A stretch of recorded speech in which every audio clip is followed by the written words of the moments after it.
벌써 우리 강의가 이제 7강에 접어들었네요. 지난 시간에 우리가 이야기했던 것은 상품과 그 소유자의 관계였어요. 이제 사람이 등장한다고 제가 말씀드렸는데요. 상품과 소유자의 관계, 무언가의 상품으로 누군가의 소유물이 된다고 하는 거, 누군가에게 팔려간다고 하는 거, 이게 얼마나 끔찍한 폭력 상황에 들어가는 것인지에 대한 이야기를 했습니다. 이제 그 소유자들이 상품을 들고 만나는 장면으로 이행해 갑니다. 지난 시간 말씀드렸지만 자본은 이렇게 이야기가 조금씩 진척돼 가고 조금씩 이야기가 확대되어 갑니다. 그러고 나니까 도대체 이 책은 자본인데 자본은 언제 나오냐라고 말씀드릴 수도 있는데, 예, 아직입니다. 지금까지는 준비 작업이에요. 그 개념이, 자본이라는 개념이 만나기까지 우리에게 필요한 것들이 있어요, 몇 가지. 그래서 한 걸음 한 걸음 지금 가고 있는 중이니까 너무 조바심 낼 필요는 없습니다. 서로 다른 두 상품을 등가 교환하는 거, 이런 것이 사실은 특정한 인간관계를 필요로 합니다. 이게 아무 사이에서나 일어난 일이 아니에요. 뭔 소리냐? 나 아침부터 커피 사왔고, 물건 교환하고 가격 치렀는데, 왜 이게 아무 사이에서나 하는 게 아니라 나 흔하게 하는데? 네, 좀 생각해 볼 필요가 있는데요. 요즘 이제 코로나19 사태 때문에 아이가 집에 있습니다, 제 아이가. 저도 이제 직업이 딱히 없으니까 집에 있습니다. 그러면 밥을 누가 차리느냐? 제가 준비를 하게 되겠죠. 그래서 식사 준비를 하는데, 만약에, 근데 사실 밥때가 너무 빨리 오기는 해요. 아침하고 점심, 아침 차려주지 얼마 안 됐는데 점심 차리고, 그럼 이제 스트레스를 받으니까 갑자기 너도 밥 좀 차려라고 하는 마음에 식사를 딱 끝나면, 야, 너 밥 갚네. 내가 아침부터 일했는데. 라는 말을 할 수가 있어요. 그때 아이가 어떤 표정을 지을까요? 눈이 휘둥그레져서 나를 볼 거예요. 아빠 왜 그래? 오늘 뭐 기분 나쁜 일 있어? 무슨 말이냐? 얘가 아는 거죠. 우리 사이에 이러면 안 되잖아. 우리 사이에 이런 말 주고받으면 안 되잖아. 야, 밥 갚네. 이런 거 식당 주인도 아니고. 예. 근데 이런 일도 있었어요. 제가 한 10년 전쯤에 뉴욕을 갔는데 그때 한 1년 넘게 살려고 갔기 때문에 짐이 좀 많았어요. 그래서 가방이 한 6개쯤 됐던 것 같아요. 4개 밀고 2개 들고 쓱쓱 바퀴 밀면서 갔는데, 짐이 굉장히 많은데다가 영어 잘 서툴지, 무엇보다 이제 뉴욕 공항이 어떻게 생겼는지를 모르니까 남들은 마구 가는데 나는 어디로 가야 되는지, 분명히 공항 열차를 타야 된다고, 에어트레인을 타야 된다고 누가 말을 해줬는데 거기를 어디로 가는지 모르겠어요. 나와서 이제. 두리번 하는데 이제 한 분이 오셨어요. 옷을 딱 보니까 이제 포터라고 보통 부르더군요. 근데 어쨌든 한 분이 나한테 다가와서 도움이 필요하냐고 묻더라고요. 그래서 완전 구세주 만났다고 했죠. 역시 미국에 첫날부터 잘 풀리려고 이렇게 도와주는 사람이 나서는구나. 제 인생에서 thank you so much라는 말을 아마 가장 많이 했던 때였던 것 같아요. 얼마나 고마웠는지. 짐 들어준 것도 고마운데 나중에 열차표 끊는 법도 알려주더라고요. 거기 자판기 같은 게 있는데. 너무 고마웠어요. 그리고 이제 딱 갔는데 안 가요. 뭐지 했더니 $5라는 거예요. 예. 그래서 눈이 휘둥그레졌죠. 뭐지? 순간적으로 뭔 말인지 적응 못했어요. 근데 아마 그 사람도 되게 당황했던 것 같아요. 왜냐하면 이 사람 왜 이래? 나 그럼 공짜로 부려먹을 생각이었던 건가? 라고 하는 거죠. 아까 저의 아이는 아빠 왜 그래? 였고, 이 사람은 이 남자 왜 이래?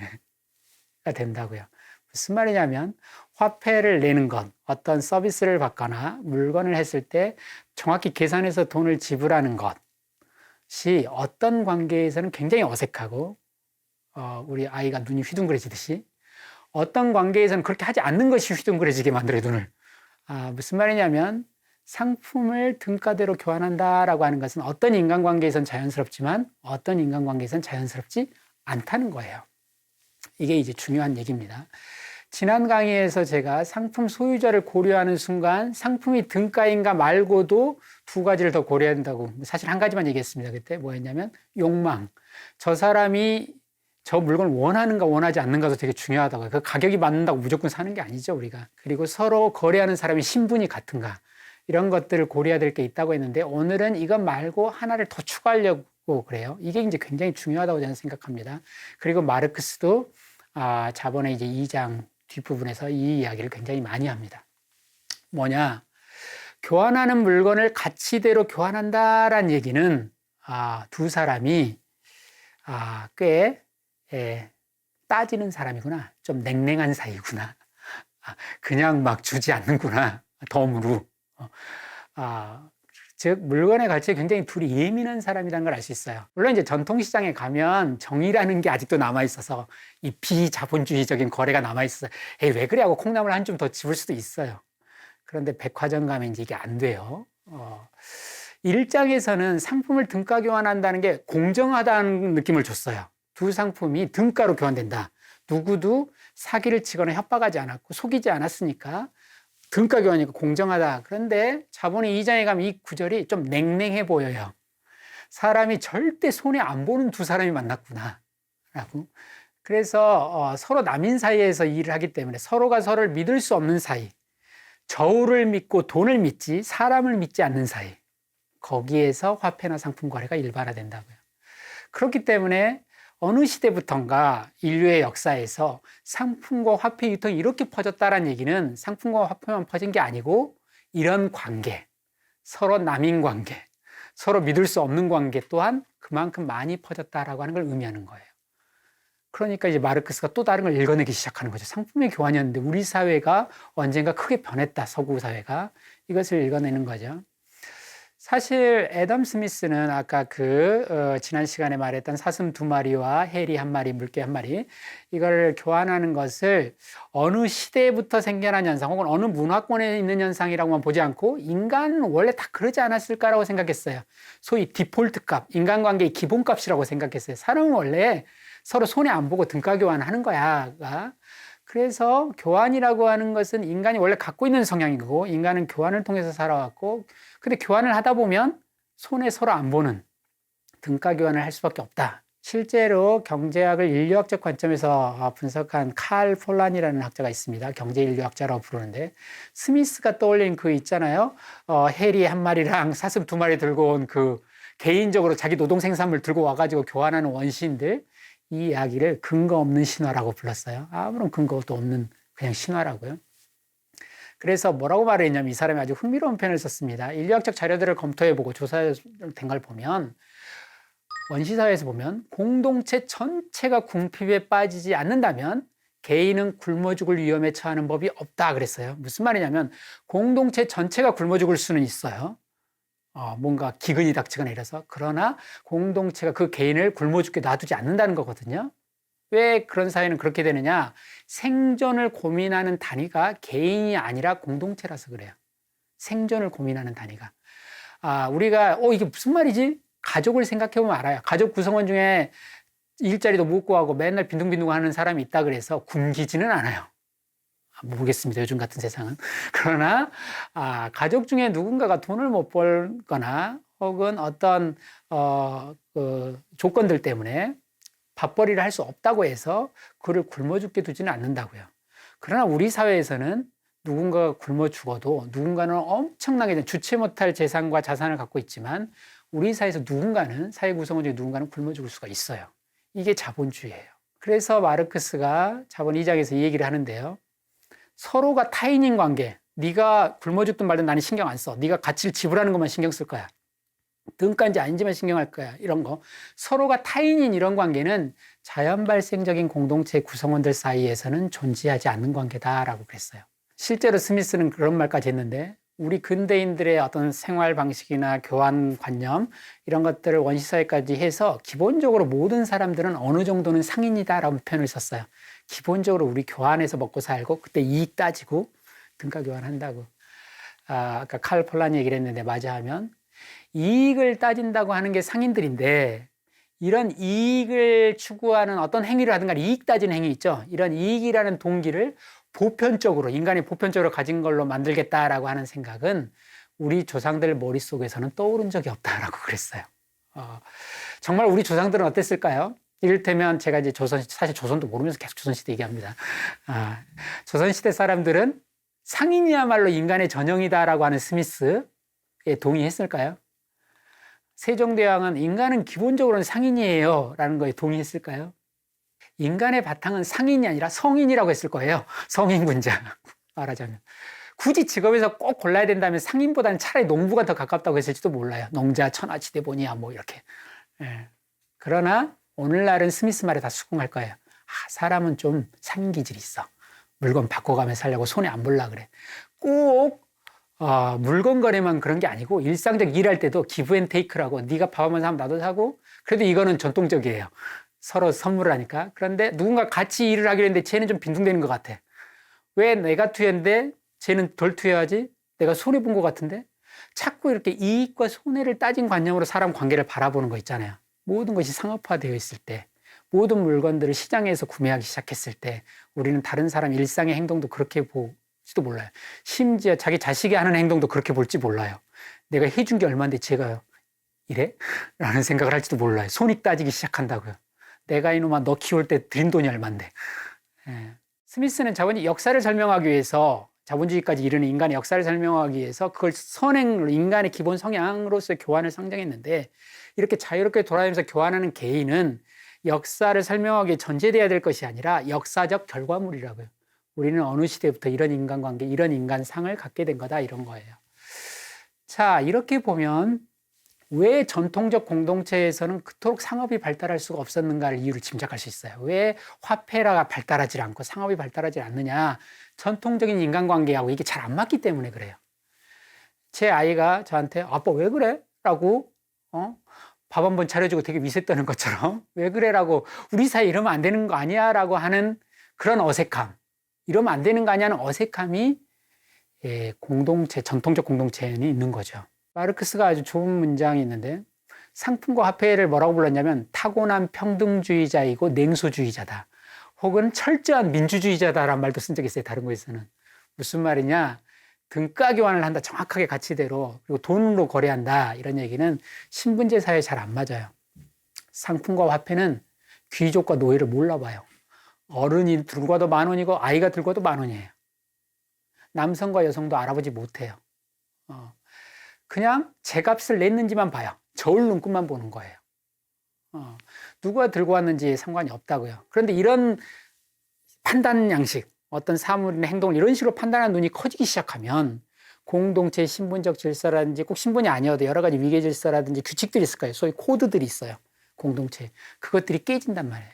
이걸 잘 보여주는 사례가 인류학적 연구가 하나 있는데요. 메리 더글라스라고 아마 영국의 인류학자였던 것 같은데 이 사람이 2차 대전 끝나고 그러니까 1940년대에서 50년대 초 사이에 아프리카 콩고 지역 있죠. 거기에 간사이 지역에 렐레족이라고 하는 부족을 연구한 게 있어요. 근데 이제 상품이나 화폐 문화와 관련해서 이 렐레족 연구가 굉장히 제 눈을 끌었는데요. 왜 그러냐면 이 렐레족에는 굉장히 재밌는 게 많은데 렐레족에서도 화폐가 있어요. 근데 어떤 걸 화폐로 썼냐면 아까 제가 18세기 말에 버지니아주, 미국의 버지니아주에서는 담뱃잎을 썼다 그랬는데 여기는 야자나무 껍데기, 그걸 라피아라고 우리 죽순 껍데기처럼 이렇게 왕골 이렇게 부르는 것처럼 라피아라는 게 있는데 여기서 라피아로 이제 옷도 지어 입고 이런 매트도 만들고 이렇습니다. 그런데 재밌는 거는 이 라피아를 상품 사는 수단으로는 쓸 수 없어요. 교환 수단은 안 돼요. 유통수단, 그러니까. 그런데 지불수단은 돼요. 이제 말이 어렵습니다. 지불수단하고 유통수단이 어떻게 다르지? 지불이라고 하는 건 뭐냐면, 가령 벌금을 낼 때 지불을 해야 돼요. 혹은 종교 어떤 사원에 들어갈 때 입장료처럼 내야 해요. 혹은 결혼할 때 지참금으로는 꼭 이걸 내야 돼요. 아까 벌금 얘기를 했지만 이것도 비례관계가 있어요. 누군가를 상해를 입혀서 뭐 이빨이 2개 부러졌으면 얼마, 4개 부러졌으면 얼마, 이게 척도가 있어요. 그걸 내야 돼요. 그러나 이걸로 물건은 못 사요. 상업적으로는 못 사요. 그럼 이 사람들 물건을 도대체 어떻게 구했을까? 물건은, 생필품은 공동으로 부족민들이 생산한 뒤에 지위에 따라 배분해요. 그 지위에서 제일 중요한 사항은 그 사람이 가장인가 아닌가, 식솔이 얼마나 되고 그 가장인가 아닌가. 그래서 영어로 따지면 who he is, who she is가 중요하지 얼마나 많은 라피아를 갖고 있는가, 얼마나 많은 돈을 갖고 있느냐가 중요한 게 아니에요. 즉 돈 많다고 물건을 많이 사는 게 아니고 그의 지위가 물건을 많이 필요로 하는 그 지위에 있는 사람한테 많이 배분되는 거예요. 이게 그 공동체의 규칙인 거예요. 근데 이 렐레족이 라피아를 교환수단으로 쓰는 경우가 있어요. 어디서 쓰느냐? 자기 종족 안에서가 아니고 다른 종족과 거래할 때는 등가 교환을 해요. 교환 수단으로 써요. 라피아를 주고 그러니까 물고기를 사오는 거예요. 그럴 때는 교환 수단이었던 거죠. 상품들을 교환할 수 있는 수단이.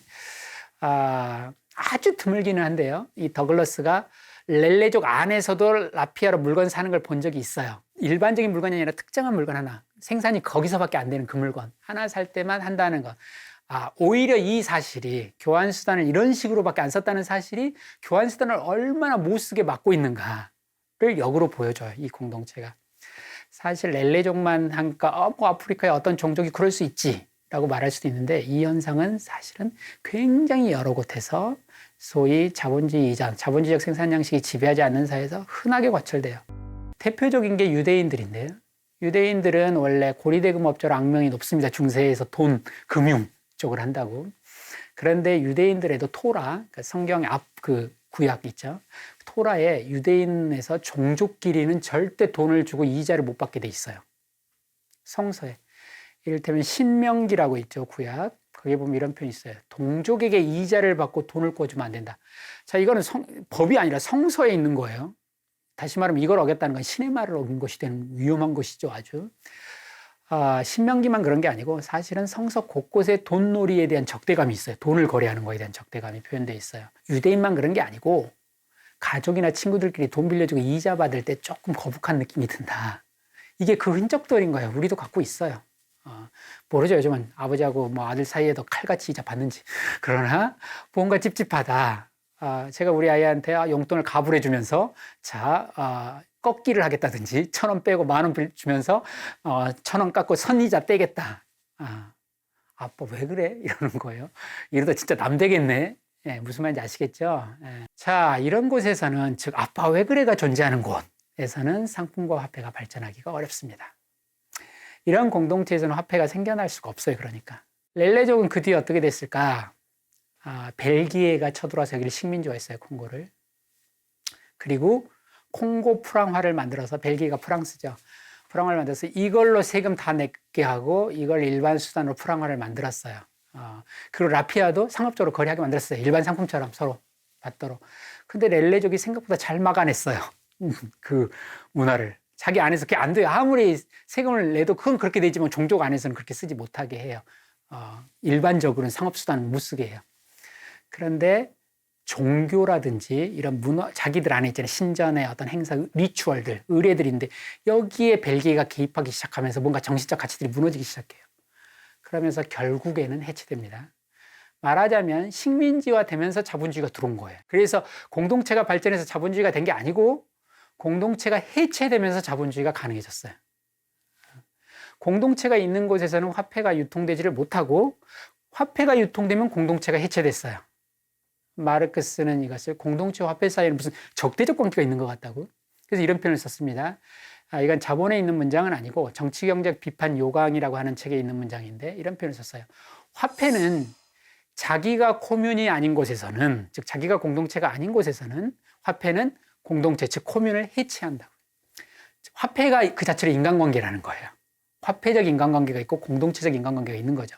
그러니까 공동체적 인간관계가 있는 곳에서는 화폐가 발달할 수 없고 화폐가 발달하면 공동체적 인간관계가 깨진다 이런 거예요. 즉 돈거래 많이 하면 인간관계 변합니다. 정말 그래요. 돈거래 한두 번 해야지. 이 사람과 돈거래를 오래 하다 보면 어느덧 자기도 모르는 사이에 인간관계 이상해져 있습니다. 전통적 공동체들에서 화폐가 생겨날 수 없다. 그럼 도대체 화폐는 어디서 생긴 거지? 제가 박사 학위를 화폐에 관해서 한 연구로 받았어요. 그래서 이제 화폐에 관한 문헌들, 서구에서 근대적 화폐, 제도, 문화, 인간관계, 이론, 화폐 이론 이런 게 어떻게 생겨났을까? 16세기에서 18세기 이런 자료들을 많이 봤는데 마르크스의 지금 제가 오늘 설명드린 부분을 읽고 무릎을 쳤어요. 마르크스가 기막힌 답을 내놨어요. 모든 공동체들의 바깥이 있다고. 어디냐? 공동체와 공동체 사이라고. 그 생각을 우리는 지도적 상상력을 가지면 그걸 못해요. 왜냐하면 지도에는 국경선이기 때문에 그 사이 생각을 못해요. 선은 면이 아니기 때문에. 마르크스는 공동체마다 고유한 질서가 있는데 그 질서가 더 이상 작동하기 힘든 마지막 그 선 있잖아요. 국경 같은 곳. 거기에서 뭔가 일이 벌어진다는 거예요. 그곳을 봐야 한다. 그래서 이런 표현을 썼어요. 상품들의 교환 과정은 본래 자연 발생적 공동체들의 품에서 생겨난 게 아니고 그것들이 멈추는 곳, 그것들의 경계, 그것들이 다른 공동체들과 만나는 아주 소수의 지점들에서 나타난다. 대표적인 게 고대 마르크스는 그런 사람들이 있다. 고대의 상업민족들이 그렇다. 고대 페니키아인들 특히 그랬어요. 페니키아인들, 카르타고인들이 그랬는데 페니키아인들을 보면 페니키아인들은 특정한 페니키아라는 나라가 있지 않고 곳곳에 지중해 연안 곳곳에 저쪽에 뭐 그리스나 이쪽에 그 아랍 쪽 지역 오늘날 그쪽부터 시작해서 북아프리카, 스페인 여기까지 페니키아의 영향력 하에 있는 거의 식민지라고 불러도 좋을 도시들이 있어요. 그 도시들을 돌아다니면서 물건 교역을 하고 거기서 그 나라 사람들과 만나서 교역을 해요. 거기서 산 거죠. 말하자면 나라들 사이에서 살았던 민족이에요. 그런데 이 페니키아인들이 화폐를 발전시켰다고요. 마르크스는 이 사이 존재들이 주목해야 된다라고 말하는 거예요. 중세에 보면 한자 상인들이 고대 페니키아인들하고 비슷해요. 영국이라든지 노르웨이 이쪽 있잖아요. 북해, 발트해 여기를 다니면서 자기들끼리 상업교육을 합니다. 어느 나라에도 속하지 않아. 이들이 상품 문화를 발달시키고 화폐 문화를 발달시킵니다. 마르크스는 여기에 유목민도 들어가야 된다 그랬어요. 내륙 쪽에. 유목민족들은 항상 이동을 해야 되기 때문에 자신들이 다른 민족과 뭔가 교환할 일이 생길 때 효과적으로 교환할 수 있도록 재산 형태가 약간 동산 형태, 휴대가 가능한 형태로 휴대하는 거예요. 당연히 땅을 갖고 있지는 않겠죠, 유목민들은. 자, 재산을 가지고 쉽게 가고 또 유목민이니까 이동을 자주 하게 되니까 하다 보면 온갖 종족들을 만나죠. 바다에서 페니키아인들이 했던 것을 내륙에서는 유목민들이 하고 있는 거예요. 그런데 어느 시대인가 어떤 사건에 의해서 이렇게 사이에서만 거래된 것들이 안정화가 되기 시작하고 상례화되기 시작하면 안에서도 마치 반작용처럼 마치 N극 갖다 대면 S극이 하고 뭐 그런 거 있잖아요. 전기도 이렇게 이쪽 방향에 전기를 대면 반대 방향에 전기가 생기는 것처럼 이쪽에서 상품 문화가 자꾸 일어나면 이 안에도 무슨 일이 벌어지게 되는데 공동체 안에도 이제 화폐나 상품 문화가 서서히 들어온다는 거예요. 마르크스 말은.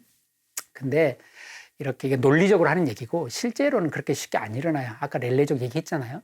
옆에 그렇게 강제해도 안에서 버티는 힘이 꽤 있습니다. 굉장히 끊임없이 반복돼야 되고 계속 안정적으로 상품 문화가 들어올 수 있어야 되는데 이게 쉽지는 않아요. 사실은 렐레족뿐만 아니라 말씀드린 것처럼 비서구 사회에서 화폐 경제는 대체로 화폐 상품 문화는 서구의 침략과 더불어서 일어나는 게 많아요. 서구의 상선들, 물건을 싣고 온 상선들이 항상 앞에 군함을 데리고 와요. 그리고 상품을 팔기 전에 먼저 함포 사격이 날아옵니다.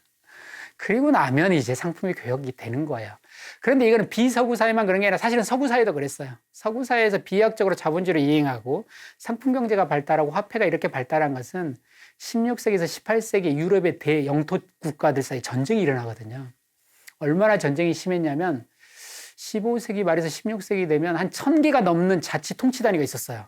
이게 19세기 막 들어가면 이 전쟁들이 다 끝나고 나면 30개로 줄어요. 이렇게 화폐 문화라고 하는 게 원래는 중세라든지 근대 초기에도 다 대외적으로 아까 존재했었던 것들인데 전쟁을 할 때 돈이 필요하기 때문에 안으로 끌어들이면서 만들어진 것들이 되게 많아요. 그래서 마르크스가 이런 멋진 말을 했습니다. 자연 자체는 자연이 환율을 낳지 않듯이 자연이 은행가를 낳지 않듯이 자연은 화폐도 낳지 않았다라고 그랬어요. 오늘 강의를 이제 마무리를 해야 되는데요. 한 가지 얘기만 짧게 덧붙이겠습니다. 방금 공동체 외부, 공동체와 공동체 사이에 존재했던 그 관계라고 그랬는데 그 화폐라든지 상품으로 맺어진 관계가요. 이게 공동체 안으로 들어오면 어떻게 될까요? 이것들이 이제. 그러면 어떻게 되느냐? 그렇게 되면 각각의 공동체 성원이 공동체일 때는 하나였잖아요. 이게 안으로 들어오게 되면 각자가 별개의 공동체처럼 행동하기 시작해요. 개인들이. 무슨 말이냐면 개인들이 각각 다른 종족이 되는 거예요. 예전에는 한 공동체였는데 이제 마치 다른 종족을 대하듯이 사람을 대하기 시작해요. 말했던 남이 되는 거죠. 사람이 한 개개가 그냥 공동체인 것처럼 종족인 것처럼 다른 사람을 대한다고요. 다른 종족을. 이게 바로 개인의 탄생이에요. 서구사회에서 요 사이에 16에서 18세기 사이 특히 17, 18세기 사이에 개인이라고 하는 게 탄생하고 이 개인들로 이루어진 집합을 소사이어티 사회라고 하죠. 그래서 공동체에서 사회로 간다. 공동체가 깨지면서 개인과 사회가 함께 탄생한 거예요. 왜냐하면 개인과 사회는 이면이에요. 동전의 양면. 각자 다른 종족처럼 존재하는 사람들이 모여있는 집합을 사회라고 부르는 거고 찢어지기 전을 공동체라고 부르는 거죠. 요때 서구에서 17, 18세기 대표적인 사회과학 이론이 나옵니다. 그게 뭐냐면 사회계약론이에요. 루소도 그렇고, 루소는 물론 저 뒤에 사람이지만 로크도 그렇고, 특히 홉스가 그렇고. 그런데 사회계약론은 어떻게 우리가 서로 믿지 못할 원자화된 개인이고 늑대인데 어떻게 함께 있을 수 있었지? 이 답이 중요한 게 아니라 이 질문이 중요한 거예요. 왜 그러냐? 왜 이게 궁금하지? 고대 사람들이 이걸 궁금해하지 않아요. 전통적 공동체인 사람은 우리가 어떻게 함께 있지? 이런 걸 궁금해하지 않아요. 원래 함께 있으니까요. 그런데 바로 어떻게 우리가 함께 있을 수 있지라는 질문 자체는 벌써 무슨 일이 벌어진지를 보여주는 거예요. 우리는 이렇게 남인데, 우리는 이렇게 서로에게 늑대인데, 사실 늑대는 공동체 이루고 삽니다. 남 아니에요. 그런데 어떻게 이렇게 모일 수 있었을까? 전통적 공동체에서는 불가능한 질문. 근데 답이 뭐냐? 우리는 계약을 맺었어. 상인들이 내놓는 답변이죠. 물품 계약 맺듯이. 이게 화폐적 인간관계가 얼마나 우리를 지배하게 됐는가. 이게 사회과학 이론가들의 머릿속에 이런 질문이 떠올랐다고 하는 사실. 그래서 이론이 만들어졌다는 사실. 이 답이 옳으냐 그르냐가 아니라 이런 질문을 던졌다고 하는 사실이 그들이 처해 있는 인간관계가 어떤 건지를 보여주는 거죠. 이해가 정말로 많이 퍼졌는데요. 네, 오늘 강의는 여기까지 마치겠습니다.